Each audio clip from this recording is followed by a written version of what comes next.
اعوذ باللہ من الشیطان الرجیم، بسم اللہ الرحمن الرحیم۔ سورۃ بقرہ آیہ 101۔ وَلَمَّا جَاءَهُمْ رَسُولٌ مِّنْ عِندِ اللَّهِ مُصَدِّقًا لِمَا مَعَهُمْ، اور جب ان کے پاس اللہ تعالیٰ کی طرف سے کوئی رسول آیا جو اس چیز کے لیے تصدیق کرنے والا ہے جو ان کے پاس ہے۔ اللہ تعالیٰ نے واضح فرمایا، پہلی کتابوں کے بعد جب نبی صلی اللہ علیہ وسلم حق کے ساتھ کتاب لے کر آئے جو ان کی کتاب کی تصدیق بھی کرتا ہے، ان کا یہ دعویٰ بھی ہے ہم اپنی کتاب پر عمل کرتے ہیں، تو انہوں نے اسے پس پش ڈال دیا۔ نَبَذَ فَرِيقٌ مِّنَ الَّذِينَ أُوتُوا الْكِتَابَ كِتَابَ اللَّهِ وَرَاءَ ظُهُورِهِمْ كَأَنَّهُمْ لَا يَعْلَمُونَ، تو ان لوگوں میں سے ایک گروہ نے جنہیں کتاب دی گئی تھی اللہ تعالیٰ کی کتاب کو اپنی پشتوں کے پیچھے پھینک دیا، گویا وہ جانتے ہی نہ ہوں۔ بنی اسرائیل کی کتابوں میں نبی کی بشارت موجود تھی، وہ آپ صلی اللہ علیہ وآلہ وسلم پر ایمان نہ لا کر دراصل اپنی کتاب کے حکم کو چھوڑ رہے ہیں اور بے رغبتی کے ساتھ اسے دور پھینک رہے ہیں، گویا کہ وہ جانتے ہی نہیں تورات میں محمد صلی اللہ علیہ وسلم کی تصدیق اور اتباع کے بارے میں کچھ آیا ہے۔ سورۃ بقرہ آیہ 102۔ وَاتَّبَعُوا مَا تَتْلُو الشَّيَاطِينُ عَلَىٰ مُلْكِ سُلَيْمَانَ، اور وہ اس چیز کے پیچھے لگ گئے جسے شیطان سلیمان کی بادشاہت میں پڑھا کرتے تھے۔ بنی اسرائیل نے اللہ تعالیٰ کی کتاب کو پس پش ڈال دیا تو جادو کے پیچھے لگ گئے۔ رب العزت نے اسی دور کا تذکرہ کیا ہے، وہ سلیمان علیہ السلام کی حکومت تھی جس میں انہوں نے جادو ایجاد کیا۔ وَاتَّبَعُوا مَا تَتْلُو الشَّيَاطِينُ، یہود اس چیز کے پیچھے لگ گئے جو شیاطین پڑھتے تھے۔ وَمَا كَفَرَ سُلَيْمَانُ وَلَكِنَّ الشَّيَاطِينَ كَفَرُوا يُعَلِّمُونَ النَّاسَ السِّحْرَ، اور سلیمان علیہ السلام نے کفر نہیں کیا لیکن شیاطین نے کفر کیا، وہ لوگوں کو جادو سکھاتے تھے۔ شیاطین نے یہودیوں کو جادو سکھانے کے لیے دھوکہ دیا کہ سلیمان علیہ السلام کی بادشاہت اسی جادو کے زور پر چلتی تھی اور وہ اسی جادو پر عامل تھے۔ وَلَكِنَّ الشَّيَاطِينَ كَفَرُوا، لیکن شیاطین نے کفر کیا، يُعَلِّمُونَ النَّاسَ السِّحْرَ، کہ وہ لوگوں کو جادو سکھاتے۔ شریعت میں جادو ہر اس کام کو کہتے ہیں جس کا سبب چھپا ہوا ہو، اثرات تو نظر نہ آئیں لیکن اثر ڈالنے والا نظر نہ آئے۔ ابو ہریرہ رضی اللہ تعالیٰ عنہ سے روایت ہے کہ آپ صلی اللہ علیہ وسلم نے فرمایا، 7 مہلک گناہوں سے بچو۔ صحابہ کرام نے عرض کیا، وہ کون سی ہیں؟ آپ صلی اللہ علیہ وسلم نے فرمایا، اللہ تعالیٰ کے ساتھ شرک کرنا، جادو کرنا، ناحق کسی کی جان لینا جو اللہ نے حرام کیا ہے، سود کھانا، یتیم کا مال کھانا، جنگ کے دن پیٹھ پھیرنا، اور پاک دامن غافل مومن عورت پر تہمت لگانا۔ وَمَا كَفَرُوا سُلَيْمَانَ، یہ یہود کا سلیمان علیہ السلام پر الزام تھا کہ وہ جادو کرتے تھے، تو اللہ تعالیٰ نے اس الزام کو دھویا کہ اللہ تعالیٰ کے کسی نبی کا یہ کام نہیں ہو سکتا کہ کفر کرے، کیونکہ جادو تو کفر ہے۔ وَمَا أُنزِلَ عَلَى الْمَلَكَيْنِ بَابِلَ هَارُوتَ وَمَارُوتَ، اور جو بابل میں 2 فرشتوں ہاروت اور ماروت پر نازل کیا گیا۔ یہودیوں نے اس جادو کی پیروی کی جو عراق کے شہر بابل میں 2 فرشتے ہاروت اور ماروت پر نازل کیا گیا۔ ان فرشتوں کو اللہ تعالیٰ نے اپنے بندوں کی آزمائش کے لیے نازل کیا۔ یہ فرشتے لوگوں کو جادو سکھاتے تھے۔ ہر شخص اسی چیز کی طرف مائل ہوتا ہے جس سے اسے رغبت ہوتی، انہیں جادو سے رغبت تھی، کلام سے نہیں، اس لیے اللہ تعالیٰ نے ان کے لیے جادو کا راستہ آسان کر دیا۔ وَمَا يُعَلِّمَانِ مِنْ أَحَدٍ حَتَّى يَقُولَا إِنَّمَا نَحْنُ فِتْنَةٌ فَلَا تَكْفُرْ، حالانکہ وہ دونوں کسی ایک کو نہیں سکھاتے تھے جب تک وہ یہ نہ کہہ دیتے کہ ہم یقیناً آزمائش ہیں، چنانچہ تو کفر نہ کر۔ ہاروت اور ماروت انسانوں سے خیر خواہی کرتے، اس وقت تک کوئی چیز نہ سکھاتے جب تک یہ واضح نہ کر دیتے ہم آزمائش ہیں اور آپ کفر نہ کرو، یعنی وہ جادو سیکھنے سے روکتے، انہیں جادو کی حقیقت سے آگاہ کرتے کہ جادو حق نہیں، کفر ہے۔ فرشتوں کے ذریعے یہ واضح کر دیا کہ جادو اور معجزے میں فرق ہوتا ہے۔ فَيَتَعَلَّمُونَ مِنْهُمَا مَا يُفَرِّقُونَ بِهِ بَيْنَ الْمَرْءِ وَزَوْجِهِ، وہ ان دونوں سے وہ چیز سیکھتے جس سے شوہر اور اس کی بیوی میں جدائی ڈالتے۔ شوہر اور بیوی میں جدائی ڈالنے کی کوششیں ان کے اخلاقی زوال کی نشاندہی کرتی ہیں، کیونکہ زواجی تعلق درستگی انسانی تمدن کی جڑ ہے، اور وہ شخص بدترین ہے جو اس تعلق کو کاٹنے کی کوشش کرے۔ وَمَا هُمْ بِضَارِّينَ بِهِ مِنْ أَحَدٍ إِلَّا بِإِذْنِ اللَّهِ، حالانکہ وہ اس کے ساتھ اللہ تعالیٰ کی اذن کے بغیر اس میں سے کسی ایک کو بھی ہرگز ضرر پہنچانے والے نہیں تھے۔ جادو اللہ تعالیٰ کی اذن سے نقصان دیتا ہے۔ اذن کی دو اقسام ہیں: اذن قدری جو اللہ تعالیٰ کی مشیت سے متعلق ہے، جیسے کہ اس آیت کریمہ میں ذکر کیا گیا۔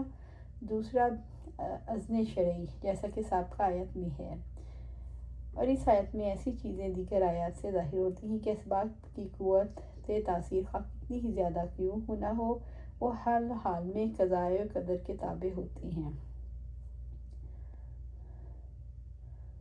وَيَتَعَلَّمُونَ مَا يَضُرُّهُمْ وَلَا يَنفَعُهُمْ، وہ ایسا علم سیکھتے تھے جو انہیں نقصان پہنچاتا اور انہیں نفع نہیں دیتا تھا۔ وہ ایسا علم سیکھتے جو انہیں نقصان پہنچاتا اور انہیں نفع نہیں دیتا۔ اللہ تعالیٰ نے جادو کے علم کا ذکر کرتے ہوئے فرمایا، جادو میں نقصان ہی نقصان ہے، اس میں کوئی دینی یا دنیاوی فائدہ نہیں۔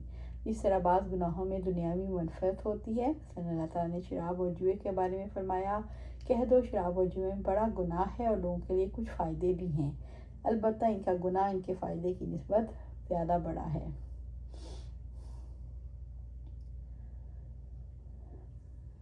وَلَقَدْ عَلِمُوا لَمَنِ اشْتَرَاهُ مَا لَهُ فِي الْآخِرَةِ مِنْ خَلَاقٍ وَلَبِئْسَ مَا شَرَوْا بِهِ أَنفُسَهُمْ لَوْ كَانُوا يَعْلَمُونَ، حالانکہ بلا شبہ یقیناً وہ جانتے تھے جس نے اس کو خریدا اس کے لیے آخرت میں کوئی حصہ نہیں، اور یقیناً برا ہے جس کے بدلے انہوں نے اپنے آپ کو بیچ ڈالا، کاش وہ جانتے ہوتے۔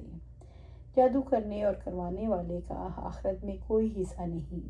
امام مالک رحمۃ اللہ علیہ فرماتے ہیں، جادوگر جو جادو کا عمل کرتا ہو اور کسی نے اس پر جادو کا عمل نہ کیا ہو، اس کی مثال اس شخص کی سی ہے جس کے بارے میں اللہ تعالیٰ قرآن مجید میں فرماتے ہیں، حالانکہ بلا شبہ یقیناً وہ جانتے تھے جس نے اس کو خریدا اور اس کے لیے آخرت میں کوئی حصہ نہیں۔ سورۃ بقرہ آیہ 103۔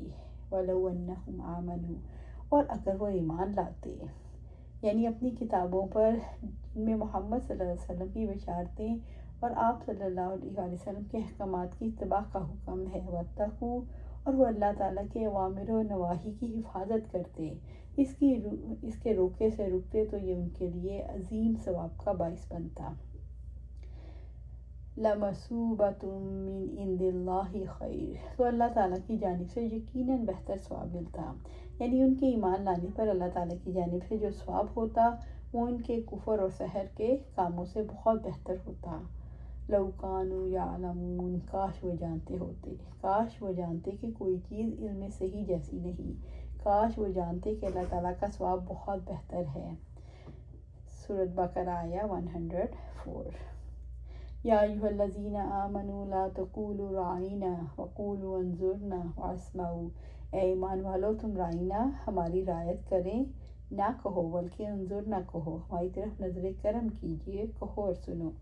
مسلمان اپنے دین کو سیکھنے کے لیے نبی صلی اللہ علیہ وسلم سے مخاطب کرتے ہوئے کہتے ہیں رعینا، یعنی ہماری رعایت کیجیے۔ یہودی اس سے برے معنی کے ارادے سے رسول اللہ صلی اللہ علیہ وسلم کو مخاطب کرتے تھے۔ رب العزت نے فرمایا، ان لوگوں میں سے جو یہودی ہوئے وہ باتوں کو ان کی جگہوں سے پھیر دیتے اور کہتے ہیں سمینا، ہم نے سنا، اور عصینا، ہم نے نافرمانی کی۔ اس لیے اللہ تعالیٰ نے ایسے الفاظ کو استعمال کرنے کا حکم دیا جس سے اچھے معنی نکلتے ہیں۔ وَقُولُوا انظُرْنَا، انظُرْنَا کہو، یعنی ہماری طرف نظر میں کرم کیجیے۔ اس الفاظ سے اصل مقصد حاصل ہوتا ہے، ہماری طرف توجہ فرمائیے، واسمعوا، اور سنو۔ اس میں سنی جانے والی چیز کا ذکر نہیں کیا تاکہ اس میں وہ ہر چیز شامل ہے جس کو سننے کا حکم دیا گیا۔ بات سمجھ، بات کو توجہ سے سننے کا فائدہ یہ ہے، بات سمجھ میں آتی ہے، بات دل کے اندر اتر جاتی ہے۔ وَلِلْكَافِرِينَ عَذَابٌ أَلِيمٌ، اور کافروں کے لیے دردناک عذاب ہے۔ یہاں کافروں سے مراد اہل کتاب کے وہ لوگ ہیں جو اللہ تعالیٰ اور اس کے رسول کی بات سننے اور ماننے سے انکار کرتے ہیں۔ سورۃ بقرہ آیہ 105۔ ما یود الذین کفروا من اہل الکتاب ولا المشرکین ان ینزل علیکم من خیر من ربکم۔ اہل کتاب میں سے جن لوگوں نے کفر کیا نہ وہ پسند کرتے ہیں اور نہ مشرکین کہ آپ پر آپ کے رب کی جانب سے کوئی بھلائی نازل کی جائے۔ رب العزت نے یہودیوں اور مشرکوں کی دشمنی سے آگاہ کرتے ہوئے فرمایا وہ نہیں چاہتے کہ تمہارے رب کی طرف سے تم پر خیر یعنی وحی نازل ہو۔ وَلَا يَخْتَصُّ بِرَحْمَتِهِ مَن يَشَاءُ، اور اللہ تعالیٰ اپنی رحمت کے ساتھ جسے چاہتا ہے خاص کر لیتا ہے۔ اللہ رب العزت نے اہل کتاب اور مشرکوں کی اس خواہش کا جواب دیا، اللہ تعالیٰ جسے چاہتا ہے اپنی رحمت کے لیے خاص کر لیتا ہے، اور رحمت سے مراد نبوت ہے۔ نبوت بہت بڑی نعمت ہے۔ علی بن ابی طالب کہتے ہیں رحمت سے مراد نبوت ہے۔ من یشاء یعنی محمد صلی اللہ علیہ وسلم پر۔ واللہ ذو الفضل العظیم، اور اللہ تعالیٰ بہت بڑے فضل والا ہے، یعنی اللہ تعالیٰ نے اپنی صفت اللہ تعالیٰ بڑے فضل والا ہے کے ذریعے شعور دلایا ہے کہ اللہ تعالیٰ بڑے فضل والا ہے کا علم دے کر اللہ تعالیٰ نے مسلمانوں کو شعور دلایا کہ اس نے ان پر احسان کیا ہے کہ ان میں سے رسول بھیجا تاکہ کتاب نازل کی وہ انہیں پاک کرے، انہیں کتاب و حکمت کی تعلیم دے اور انہیں وہ سب کچھ سکھائے جو وہ نہیں جانتے تھے۔ اللہ تعالیٰ نے مسلمانوں کو اسلام لانے کی توفیق دی جو بہت بڑا فضل ہے۔ اللہ تعالیٰ نے مسلمانوں کی ایمان کی دولت عطا کی جو اس کا عظیم احسان ہے۔ مسلمانوں پر اللہ تعالیٰ کے فضل کی وجہ سے ہی یہودی حسد میں مبتلا ہوئے، کیونکہ دولت ایمان کی وجہ سے مسلمان برتر ہو گئے۔